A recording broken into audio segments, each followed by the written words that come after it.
우리가 지난 금요일부터 오늘까지 우리 교회의 수요일 말씀 사경회를 지금 계속 진행하고 있는데 피곤하지요. 피곤하기도 하지만 저는 지금까지 다른 교회에서 사역도 했었고 또 교회에서 섬기기도 했지만 정말 이번 우리 교회에서 행해지는 이 순회일만큼 큰 은혜를 받은 적은 별로 없는 것 같습니다. 정말 말씀 하나하나에 얼마나 큰 깊이가 있는지 우리 영성이가 너무 대견하다. 말씀을 이끌고 저와 함께 또 협력해서 사역하는 모습이 너무너무 귀하다 하는 생각들을 많이 하게 되어집니다. 우리가 지난주에 말씀을 살피면서 조금 더 부가 설명해야 될 부분이 있어서 오늘 빌립보서 말씀 3장 17절부터 21절까지 말씀으로 여러분과 은혜를 나누고자 합니다. 사경회를 계속 진행하는 과정 속이기 때문에 그 어느 예배보다 제가 성령이 충만한 것 같아요. 너무 예배가 기쁘고 또 만족스럽고 감사합니다. 우리가 지난주에 바울이 빌립보 성도들에게 형제들아 너희는 나를 본받으라 그리고 너희가 우리를 본받은 것처럼 그와 함께 행하는 자들을 눈여겨보라 이렇게 바울이 권면했지요. 그렇다면 바울이 무엇을 본받으라고 하는가? 우리가 말씀 사경회에서도 영성에게 들었지만 그 삶 자체 바울이 아무리 탁월하고 위대한 사람이라고 하더라도 그 삶 자체는 완벽한 삶이 아닙니다. 완전한 삶이 아닙니다. 그걸 본받으라 그런 말은 아니죠. 그의 삶의 모습, 그의 삶의 생각, 방향, 의지, 하나님을 향한 그의 마음을 본받으라 그런 말이겠죠. 어떤 것이겠습니까? 바울의 삶의 모습, 생각, 마음 어떤 것이었습니까? 철저한 자기 부정과 희생 그런 모습을 본받으라. 그리스도 때문에 모든 것을 아무리 귀한 것들이라도 배설물로 여겼던 그 바울의 모습을 본받으라. 그리고 예수를 얻었다 함도 아니요 다 이루었다 함도 아닌 끊임없이 예수를 쫓아가는 표들을 향해서 끊임없이 쫓아가는 그 바울의 모습을 본받으라. 그런 것이겠지요. 그뿐이겠습니까? 자신의 업적과 공로와 자신의 자격으로 자신의 행함으로 자기 의를 구하고자 했던 그 당시의 유대인들과 유대 그리스도인들의 삶이 아니라 오로지 예수 그리스도 그분이 우리 죄를 대신 지시고 십자가에서 이루신 모든 의 그 의를 쫓아가는 사도 바울의 그 마음을 본받으라. 그런 것이겠지요. 한 걸음 더 나아가서 복을 위해서 고난까지 감수하는 그 바울의 모습 이런 모습들을 본받으라. 그런 것이겠지요. 여러분들은 이런 바울의 모습 본받고 있습니까? 정말 자기 희생적인 사람, 자기를 부인하는 철저한 자아중심적인 어떤 내용에서 벗어나서 이제는 하나님의 뜻을 따라서 나아가는 삶. 심지어 바울이 어떤 모습까지 본받으라고 합니까? 고난까지 십자가에 달려가는 그 길 속에는 고난이 있지요. 그 고난의 삶까지 본받으라고 말합니다. 그러면서 바울은 자기를 왜 본받으라고 합니까? 18절 우리 다시 한번 보십시오. 내가 여러 번 너희에게 말하였거니와 이제도 눈물을 흘리며 말하노니 여러 사람들이 그리스도의 십자가의 원수로 행하기 때문이다. 왜 바울이 자신을 본받고 또 우리를 본받은 것처럼 그와 함께 행하는 자들을 눈여겨보라고 말합니까? 여러 사람들이 그리스도의 십자가의 원수로 행하는 그 때문입니다. 많은 사람들이 예수를 믿지만 그리스도의 십자가로 행하는 자들이 많았다는 것입니다. 그런데 오늘 여기서 우리가 눈여겨볼 내용이 있습니다. 그리스도의 십자가로 행하는 자들에 대한 바울의 태도입니다. 바울이 지금 어떻게 말합니까? 내가 여러 번 너희에게 말하였거니와 이제도 눈물을 흘린다. 저는 이 말씀 묵상하면서 바울이 정말 참된 목자다, 정말 참된 사도다 라는 것을 다시 한 번 더 깨닫게 되었습니다. 일반적으로 우리들은 우리 주변의 사람들, 교회 지체들 혹은 예수 믿지 않는 사람들이 그리스도의 원수로 행하는 자들을 보면 어떻게 합니까? 한두 번은 사랑으로 권면합니다. 그러나 오늘 사도 바울처럼 정말로 눈물을 흘리며 그들을 위해서 기도합니다. 오늘 사도 바울은 여러 사람들이 그리스도의 원수로 행하는데 그 원수로 행하는 자들을 보고 어떤 마음의 태도를 갖고 있습니까? 내가 눈물을 흘린다. 여러 번 흘렸다. 지금도 그러하다. 바울이 전하는 복음과 전혀 다른 삶을 사는 사람들, 바울이 얼마나 안타깝겠습니까? 오히려 그런 마음까지 들지 않겠습니까? 안타까운 마음도 있겠지만 너무 무정하다. 왜 진리의 말씀대로 살지 않는가? 아마 정죄까지 했을 것입니다. 아마 비방까지 할 수 있을 것입니다. 아마 멸시까지 할 수 있을 것입니다. 왜 그렇게 사는가? 이 복음대로, 내가 전한 그 복음대로 살지 못하고 왜 그리스도의 원수로 행하는가? 라고 하면서 그들을 멸시하고 비방하고 심지어 정죄할 수 있을 것입니다. 그러나 바울은 오늘 어디에도 그런 말 하지 않고 있습니다. 눈물을 흘린다. 여러분들은 원수된 자들을 위해서 눈물을 흘려본 적이 있습니까? 그들을 위해서 오히려 기대해 보신 적이 있습니까? 그게 예수 믿는 사람이지.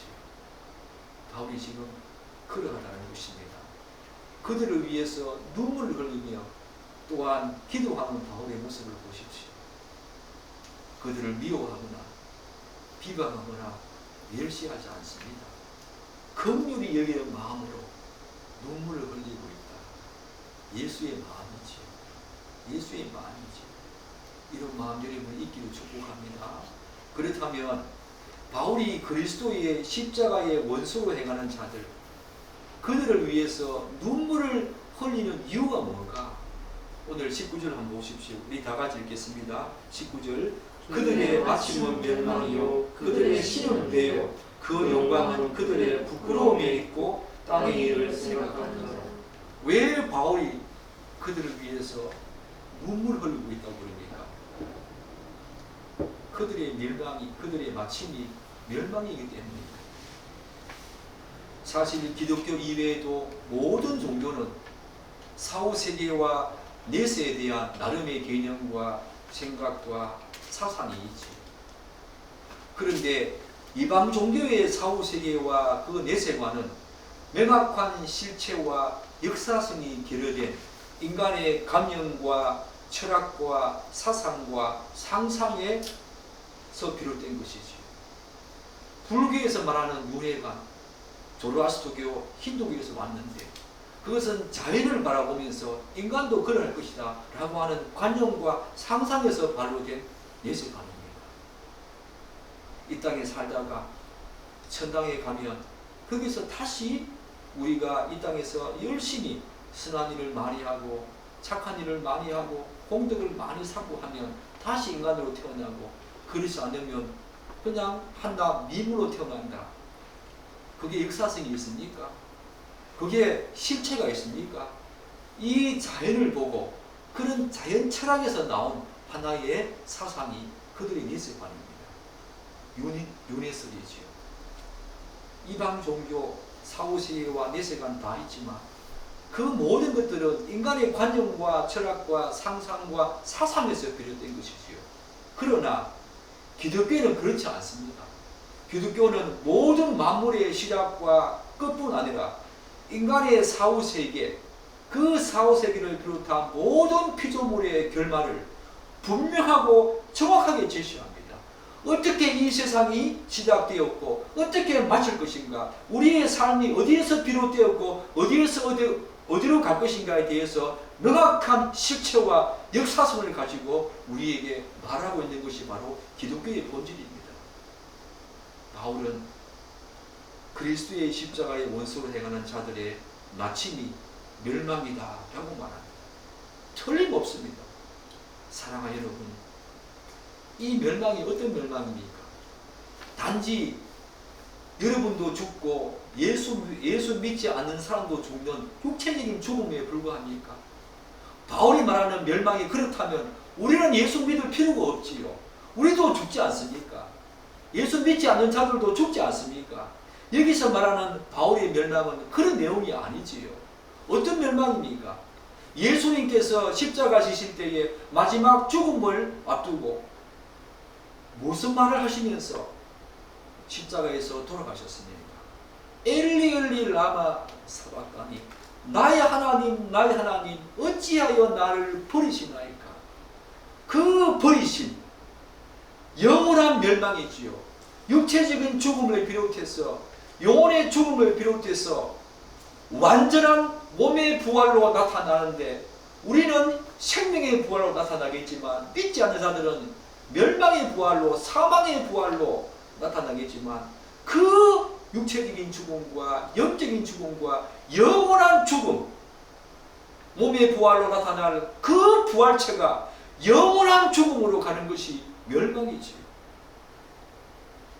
지금 우리가 보는 이 세상은 믿지 않는 사람이든 믿는 사람이든 하나님의 일반 온천을 받고 있지요. 햇빛과 물, 온갖 자연을 우리가 누리고 있지 않습니까? 하나님의 일반 온천을 동일하게 받고 있습니다. 악인과 의인 동일하게 받고 있지요. 하나님의 일반 온천 우리가 동일하게 받지만 이 영원한 멸망은 우리의 경험 세계 속에 있기 때문에 제가 어떻게 설명할 수가 없겠습니다. 그러나 이렇게 한번 생각해 보십시오. 여러분 지금까지 육체적인 고통 가운데 정말 아팠던 기억이 있습니까? 정신적인 고통 가운데 정말 아팠던 적이 있습니까? 그 정신적인 고통과 육체적인 고통, 그 이상의 1000만배, 10만배, 아니 상상할 수 없는 그 고통이 영원토록 지속된다. 한번 생각해 보십시오. 저는 그런 고통 겪었습니다. 끔찍했습니다. 더 이상 그런 고통 겪고 싶지 않습니다. 심리적으로, 육적으로. 그런데 그 영혼의 고통까지 다 짊어지신 예수님께서 왜 나를 버리시나이까? 우리는 마지막 심판대 앞에 섰을 때에 믿는 자나 그렇지 않는 자나 모두 하나님의 심판을 받겠지만, 예수 믿지 않는 자들은 예수님이 외쳤던 이 절규의 외침을 분명히 하게 될 것입니다. 하나님 왜 나를 버리시나이까? 그들의 죄에 대한 대가이지. 일반 온천조차 이제 더 이상 하나님과 관계되는 모든 것들이 다 끊어지는, 완전히 끊어지는 그 멸망 들어가는 것이 바로 오늘 바울이 말하는 멸망 아닙니까? 이 멸망 여러분 상상해 보셨습니까? 조금은 한번 생각해 보십시오. 그 멸망, 예수 그리스도의 원수로 행하는 자들에게 있다라고 말하죠. 바울이 눈물을 흘리는 이유가 거기에 있지. 여러분들의 가족들과 주변의 사람들이 이런 멸망으로 달려가고 있다는 것에 대해서 눈물을 흘려본 적이 있습니까? 눈물 흘려야 합니다. 정말 바울처럼 눈물 흘려야 합니다. 그런데 본문에서 바울은 결국 그들의 마침이 멸망으로 끝날 그리스도의 십자가의 원수로 행하는 자들, 그들의 삶의 모습을 오늘 몇 가지로 표현하고 있습니까? 세 가지로 표현하고 있습니다. 어떻게 말하고 있습니까? 그들의 신은 배요. 신이라는 것은 뭡니까? 그들이 하나님으로 섬기는 것이 배다, 쉿, 바다에 떠다니는 배가 아니라 내 이 배, 내 배를 채운다는 거예요. 이것은 저는 이렇게 분류하고 싶습니다. 신앙생활의 궁극적인 관심, 그리고 그들의 삶의 궁극적인 관심이 어디에 있다는 것입니까? 그들의 신은, 그들이 실천을 모시는 것은 자신의 배다. 신앙생활의 궁극적인 관심과 믿지 않는 자들은 세상의 궁극적인 관심, 자신의 궁극적인 관심이 거기 있다는 것입니다. 두 번째 뭐라고 말합니까?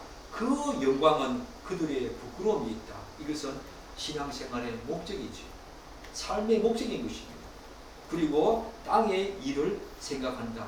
이것은 그들의 삶의 가치관이지. 이러한 모습들이 그들에게 있다는 것입니다. 본문에서 바울이 말하는 그리스도의 십자가의 원소로 행하는 자들이 구체적으로 누구겠습니까? 당시 유대인들이었습니다. 그리고 예수를 믿는다고 말을 하는 유대 그리스도인들이었습니다. 그들에게 바로 이런 말을 하고 있는 것입니다. 우리에게도 해당된다는 것입니다. 예수를 믿지만 예수를 믿는 유대 그리스도인들, 그들을 두고 지금 하는 말입니다. 유대인들을 두고 하는 말입니다. 우리는 이미 예배당 안에, 교회당 안에 들어와 있지요. 교회 안에 들어와 있는 존재입니다. 우리도 예수 믿지 않습니까? 그러나 그리스도의 십자가로 행하는 자들, 여기에 포함될 수 있다는 것입니다. 한번 보십시오. 바울이 그들의 신앙의 궁극적인 관심, 세상 사람들이라면 그들의 궁극적인 관심이 어디 있다 그럽니까? 그들의 신은 배에 있다. 예수를 믿고, 우리 예수 믿는 자들에게만 제한해서 한번 봅시다. 예수를 믿고 신앙생활을 하는데 그들의 궁극적인 관심이 탐심과 탐욕, 자기 유익과 욕심, 자신의 육체적인 욕망을 만족시키고 채우는 데에만 급급하다는 것입니다. 신앙생활이 그것이 그들에게 관심이라는 것입니다.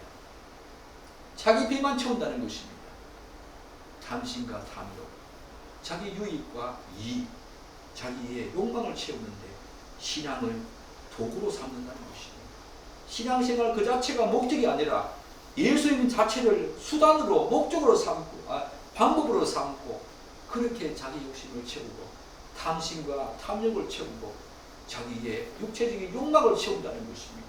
자기 유익과 이익을 추구한다는 것입니다. 그들이 바로 십자가의 원수로 행하는 자들입니다. 오늘날 난무하고 있는 실용주의, 번성과 성공신앙, 그리고 예전에 유행했던 해방신앙, 그리고 고지론, 이런 것들이 다 여기에 해당되지.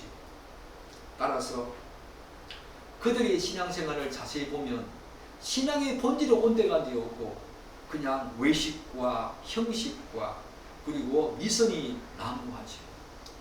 당시의 바리새인들과 서기관들처럼 말입니다. 바울은 어떻게 말합니까?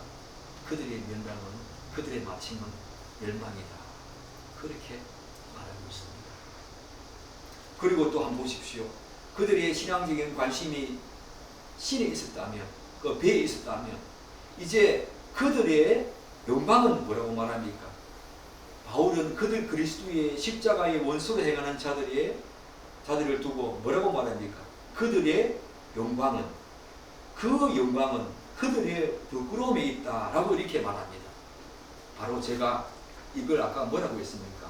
신앙생활의 목적을 여기에 두고 있다는 것입니다. 많은 학자들은 바울의 이 말을 유대인들이나 유대 그리스도인들이 중요시했던 할례 의식을 두고 한 말이라고 해석을 합니다. 즉 그들은 이방인들과 달리 할례를 행함으로써 그러한 행위를 자신들의 영광으로 삼고 자랑하며 드러냈다는 것입니다.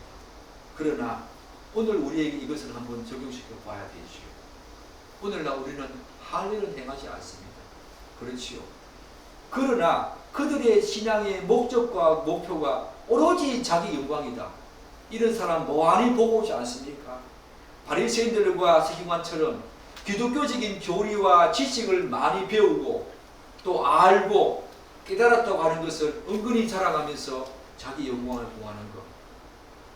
사랑하는 여러분, 제가 늘 염려하는 것 중에 하나가 우리 교회 성도들을 두고 늘 연다는 것 중에 하나가, 기도 중에 하나가 이 제목입니다.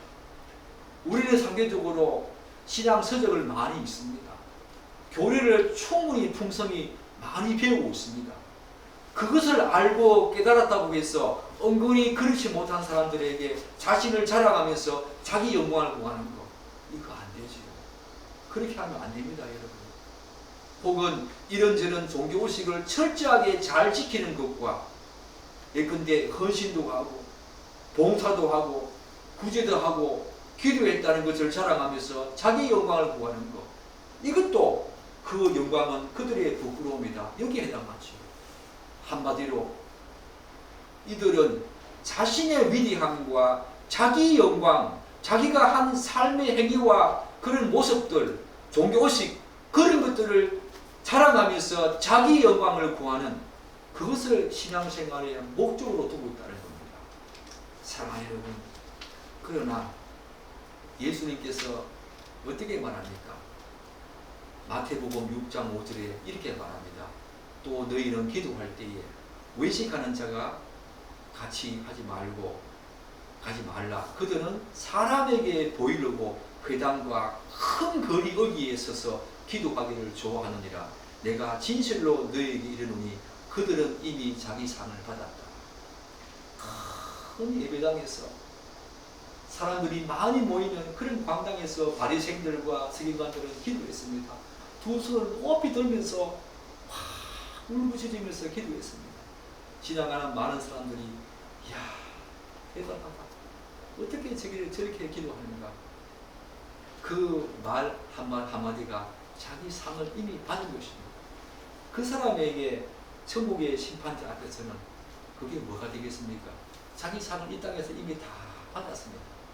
오히려 그것이 부끄러움이 되겠죠. 자기 영광 구한 것이, 이 땅에서 자기 영광 구한 것이 오히려 심판자 앞에서는 부끄러움이 되는 것입니다. 오늘 사도 바울이 그 영광은 그들의 부끄러움이 된다, 이렇게 지금 말하고 있지 않습니까? 바울은 오히려 그렇게 자기 영광을 구하는 자의 결국은 그들의 부끄러움이 될 것이라고, 그리고 그들의 마침은 멸망이 될 것이라고 말하고 있습니다. 우리에게 해당되지 않습니까?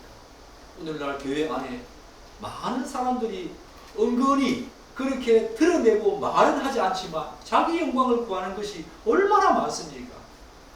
여러분에게도 그런 모습이 있지 않습니까? 내가 헌신 많이 하고 봉사 많이 하고 구제 많이 하고 기도 많이 하는 것, 그것을 은근히 자랑하면서 다른 사람을 정죄합니다. 왜 다른 사람은 그렇게 하지 못하는가 하면서 상대적으로 비교하면서 자기 영광을 구합니다. 이 정도 하면 하나님이 좋아하시겠지. 얼마나 좋아하실까. 나는 다른 사람들보다 신앙생활을 더 열심히 하고 있으니 자기 만족 속에 갇혀서 자기 영광을 구합니다. 다른 사람이 알아주기를 바라고 또 그것으로 말미암아 자기 만족에 가득 차 있습니다. 그런 사람이 자기 영광을 구하는 사람이죠. 그런 사람들의 결국은 멸망이다. 그리고 심판자 앞에 섰을 때에 오히려 그런 것들이 부끄러움이 된다라고 지금 바울은 말하고 있지. 정말 우리는 경계해야 합니다. 정말 신앙생활 경계해야 합니다. 그리고 마지막으로 지금 사도 바울이 세 가지 그리스도의 십자가 원수로 행하는 자들, 세 번째 그들의 가치관을 말하고 있습니다. 19절을 한번 보십시오. 그들의 가치관이 어떻습니까? 땅의 일을 생각하는 자라, 그렇게 말합니다. 바울은 그리스도의 십자가의 원수로 행하는 자들의 그 삶의 모습, 특별히 가치관은 땅의 일을 생각하는 자들이라고 말합니다. 그들의 가치관이 이 세상 사람들이 추구하는 것과 별반 다름이 없다는 것입니다. 궁극적으로 그들의 마음의 중심에는 무엇으로 가득 차 있습니까? 이 세상으로 가득 차 있습니다. 그렇기 때문에 그들의 의식과 생각을 지배하는 가치관은 당연히 이 세상에서 어떻게 하면 잘 먹고 잘 살고 잘 누리며 많은 것을 소유하며 살 것인가, 거기에 온갖 그들의 마음의 중심이 그것으로 가득 차 있다는 것입니다. 세상 사람들과 별 다름이 없지요. 예수 믿지만 그들의 가치관은 땅의 것입니다. 하늘의 것이 아니지요. 그들의 멸망도, 그들의 마침도 멸망이라고 말합니다. 사랑하는 여러분, 사도 바울이 골로새서에서 어떻게 말하고 있습니까? 골로새서 1장 3장 1절에서 3절 말씀. 그러므로 너희가 그리스도와 함께 다시 살리심을 받았으면 위의 것을 찾아라. 거기는 그리스도께서 하나님 우편에 앉아 계시느니라. 위의 것을 생각하고 땅의 것을 생각하지 말라. 이는 너희가 죽었고 너희 생명이 그리스도와 함께 하나님 안에 감추어졌기 때문이다. 이제 우리는 이 땅의 것이 아니라 위의 것을 추구하면서 사는 존재입니다. 사랑하는 여러분, 정말 여러분은 예수를 믿는다고 하면서 영원한 천국에 대한 관심보다는 이 땅의 가치관을 따르고 그런 그저 육체적인 욕망, 그걸 채우려고 사는 삶의 모습들 여러분 안에 있지 않습니까? 잠시 후에 물거품처럼 사라질 정말 잠시 있는 그 기쁨과 행복과 만족을 위해서 자신의 온 삶의 목표와 목적을 이 땅의 것, 그 가치관에 두고 있지 않습니까? 이들의 삶의 예배가 어떤지 아십니까? 이 땅의 온통 가치관을 두는 사람, 땅의 것을 생각하는 사람들의 예배의 모습 어떤지 아십니까? 이렇습니다. 세상적인 사소한 일, 특히 자기 욕심과 탐심에 너무 관심을 가진 나머지 예배 드리는 동안에 그들의 마음은 하나님께 집중하지 못하고 계속 방황합니다. 그리고 그들은 그들의 개인적인 일에 너무 많은 관심을 둔 나머지 마치 예배를 굉장히 자기 자리가 아닌 것처럼 불편해합니다. 예배에 기쁨이 없습니다. 감사가 없습니다. 왜? 이 예배 시간에 세상 것들로 가득 차있기 때문이죠. 또한 이들의 예배가 어떤 예배인지 아십니까? 그들은 대부분 자기 일을 계획하고 실행하는 가운데 그것에 너무 많은 시간을 들이고 바쁘기 때문에 기도하는 시간을 거의 갖지 못합니다. 바울은 그들의 마침은 명납니다. 사랑하는 여러분, 교회 안에 들어가 있는 사람 중에 여러분 중에 여기에 해당하는 자 없겠습니까? 예배 드리면서 하나님께 집중하지 못하고 세상 일에 무엇을 어떻게 계획하고 실행할 것인가 거기에 관심을 둔 나머지 예배가 너무 불편합니다. 오히려 빨리 끝났으면 좋겠습니다. 너무 시간을 여기에 낭비하는 것 같습니다. 예배가 시간 낭비인 것으로 여겨지는 것이죠. 하나님께 집중하지 못하고 자신의 생각과 마음이 온통 이리저리 방황합니다. 예배의 기쁨이 없습니다. 감사가 없습니다. 이런 사람은 세상 일을, 세상 것을 생각하는 자다. 바울이 그렇게 말하죠. 사랑하는 여러분, 조금 더 나가볼까요? 그렇다면 지금까지 그리스도의 십자가의 원수로 행하는 자들, 그런 사람과 대조적으로 바울이 말하는 오늘 말씀의 제목, 그러나의 삶, 바로 십자가의 원수가 아니라 그리스도의 십자가로 행하는 자들의 삶의 모습 어떤 것인가? 우리 20절 한번 읽어보겠습니다. 그러나 우리의 시민권은 하늘에 있는지라 거기로부터 구원하는 자 곧 주 예수 그리스도를 기다리노니.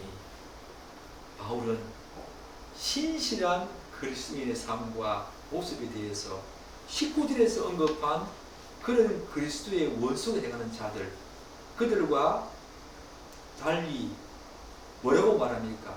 그러나 우리의 시민권은 하늘에 있다 라고 말합니다. 우리의 지위와 신분이 어떠한가 짤막하게 언급하고 있죠.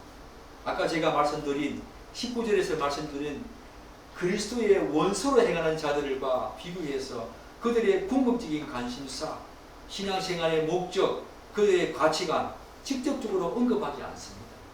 그리스도의 원수로 행하는 자들과 비교해서 짤막하게 뭐라고 말합니까? 그러나 우리의 시민권은 하늘에 있다.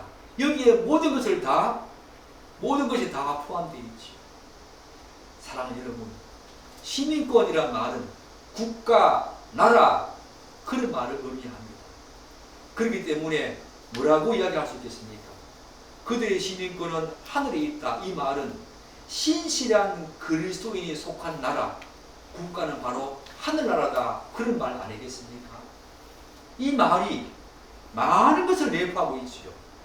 정말 1시간, 2시간 해도 짧을 정도의 많은 것을 내포하고 있는 성경에서 이런 의미를 갖고 온다면 너무 많은 의미들을 드러낼 수 있겠지요. 사랑하는 여러분, 오늘날 많은 사람들이 혹은 우리들이 신앙생활에 실패하는 이유가 뭡니까? 실패하는 이유가 뭡니까? 바로 자신의 시민권이 하늘에 있다. 이 땅에서 하늘나라로 옮겨졌다는 이 사실에 대한 망각과 이 사실을 제대로 모르기 때문에 많은 사람들이 신앙생활을 하면서도 실패합니다. 그렇지 않습니까? 한번 생각해 보십시오. 만일 이 사실을 제대로 알고 기억하고 있다면 매일매일 우리의 삶 속에서 나의 시민권은 하늘에 있다라고 하는 것을 이것을 제대로 기억하고 아는 사람이라면 그 사람은 이 땅에 대한 관심보다는 하늘나라에 대한 관심을 더 많이 가질 것입니다. 이 말은 무슨 말입니까? 그 나라가 요구하는 삶의 방식 그리고 그 나라 법에 따라 자신의 모든 의무와 책임을 다하며 살고자 할 것입니다. 그렇지 않습니까? 예컨대 어떤 사람이 다른 나라로 이민을 갔다고 한번 생각해 봅시다. 그렇다면 이민간 그 사람에게 가장 절실히 필요하고 요구되는 것이 무엇이겠습니까?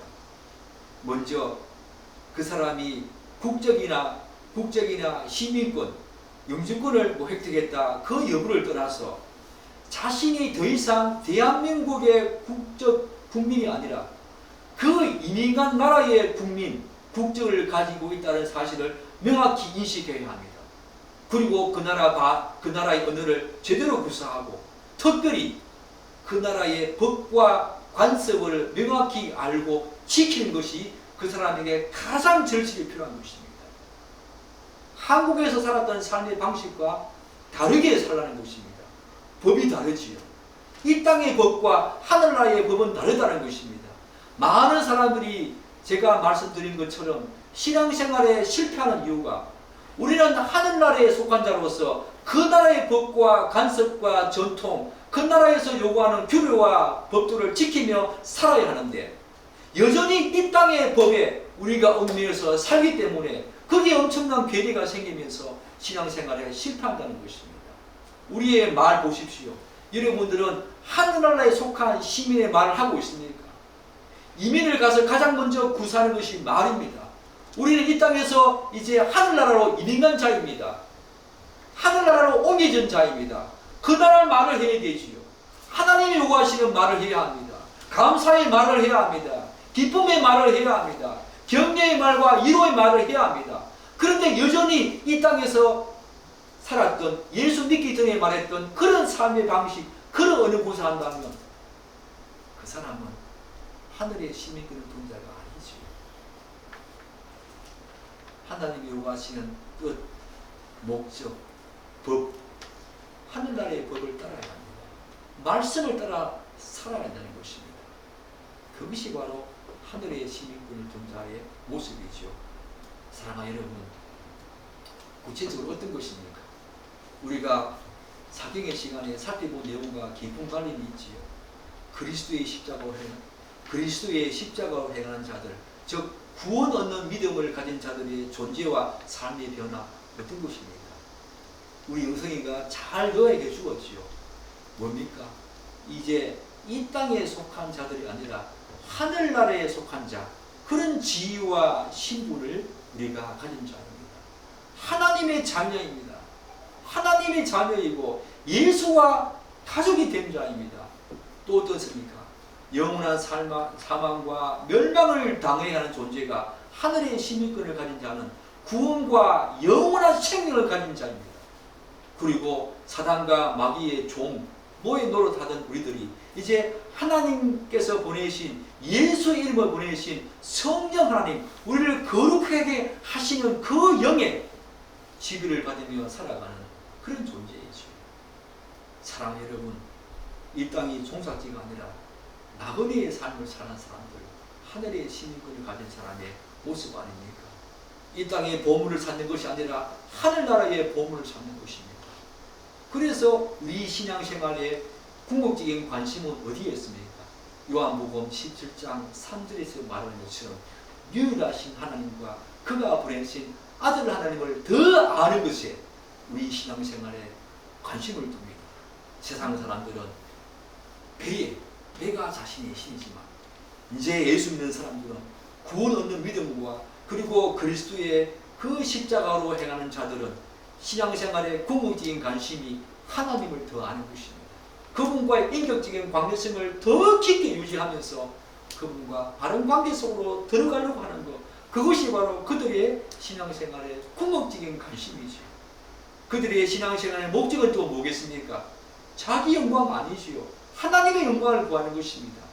그리고 그들의 삶의 가치관은 무엇이겠습니까?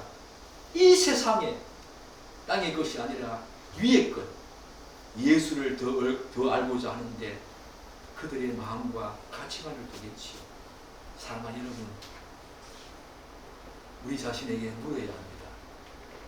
뭘 물어야 합니까? 영원한 세상, 영생과 별 관련이 없는 것, 그리고 세상적인 쾌락과 우리의 육체적인 욕망을 만족시키기 위해서 우리의 시간을 너무 많이 소비하고 있지 않습니까?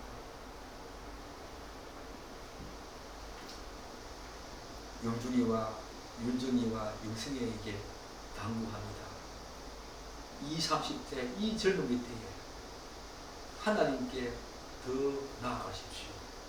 그분을 아는데 더 마음을 쏟으십시오. 이 세상에 조금 더 나은 삶을 위해서 사는 것, 그것이 아니라 하나님을 더 알고 예수를 더 알고자 하는데 여러분의 청춘을 가지십시오. 그럴 때 하나님은 더 여러분을 축복하실 것입니다. 그러나 마지막으로 한 가지만 더 보겠습니다. 바울은 그 어떤 것보다 신실한 그리스도인들, 특별히 그리스도의 십자가로 행하는 자들이 가장 중요한 특징으로 이걸 이야기하고 있습니다. 우리 20절과 21절 한번 읽겠습니다. 그러나 우리의 시민권은 하늘에 있는지라 거기로부터 구원하는 자 곧 주 예수 그리스도를 기다리노니 그는 만물을 자기에게 복종하게 하실 수 있는 자의 역사로 우리의 낮은 몸을 자기 영광의 몸의 형체와 같이 변하게 하십니다. 예수 그리스도 십자가에 행하는 자들의 가장 큰 특징, 물론 궁극적인 관심과 가치관과 신앙생활의 목적과 목표가 다 다르겠지만 가장 큰 특징으로 사도 바울은 이 말을 하고 있습니다. 그게 뭡니까? 예수 그리스도를 기다린다. 거기가 어디를 말합니까? 거기로부터 구원하는 자, 그 예수 그리스도를 기다린다 라고 하는데 거기가 어디겠습니까?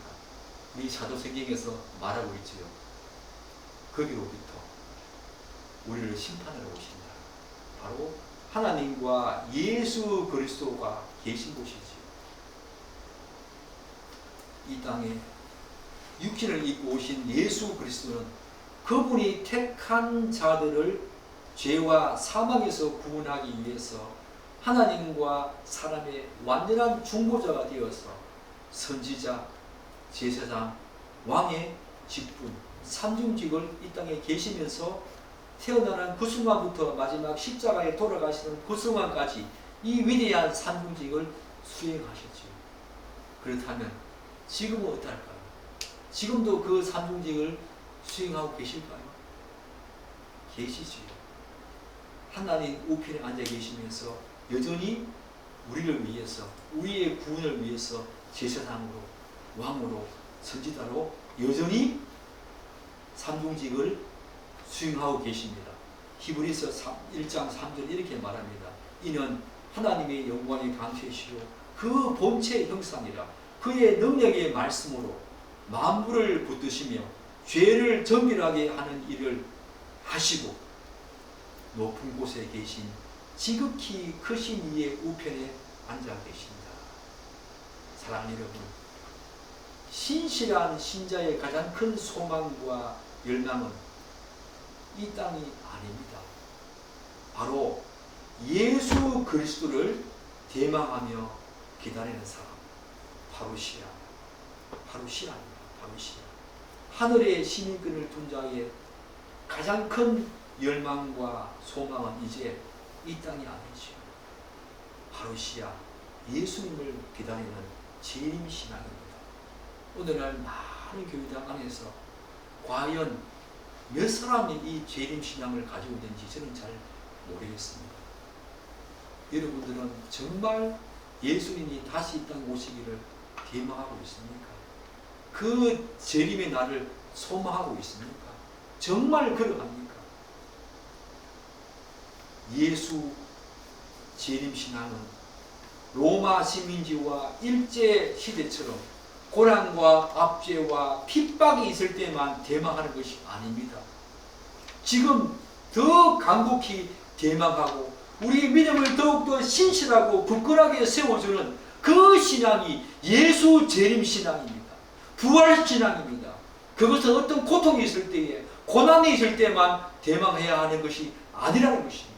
이 시대에 더 절실히 필요하다는 것입니다. 그래서 성경 66권 제일 마지막 성경이 뭡니까? 요한계시록 아닙니까? 요한계시록 제일 마지막 부분에 어떻게 말하고 있습니까? 요한계시록 22장 20장에 이렇게 말하고 있지요. 이것들을 증언하는 이가 이르시되 내가 진실로 속히 오리라 하시거늘 하면서 요한은 아멘 주 예수여 어서 오시옵소서. 파루시아 주 예수여 어서 오시옵소서 라고 하면서 요한계시록을 마칩니다. 성경을 마친다는 것입니다. 사랑하는 여러분, 여러분은 그러나의 삶을 살고 있습니까? 그리스도의 십자가의 원수로 행하는 자들, 그들과 전혀 다른 관심, 전혀 다른 목적, 가치관을 갖고 살고 있습니까? 특별히 예수님의 재림을 대망하며 주 예수여 어서 오시옵소서. 주 예수여 어서 오시옵소서. 이 예수 재림 신앙이 여러분의 신실한 신앙이 굳건한 신앙의 밑바탕이 된다는 것, 여러분의 삶을 살아가는 모든 삶의 원동력이 된다는 거 잊지 마십시오. 그러나의 삶 살아야 합니다. 이렇게 어지러운 세상에 우리가 세상적인 삶이 아니라 그러나의 삶을 삶으로 이 세상 어두운 곳에 빛을 밝히고 절망과 좌절과 우울감에 쌓여있는 사람들에게 위로와 격려와 감동을 주는 삶, 그런 삶이 여러분과 제 삶이 되기를 기대하고 축복하고 기도합니다. 아멘. 기도하겠습니다.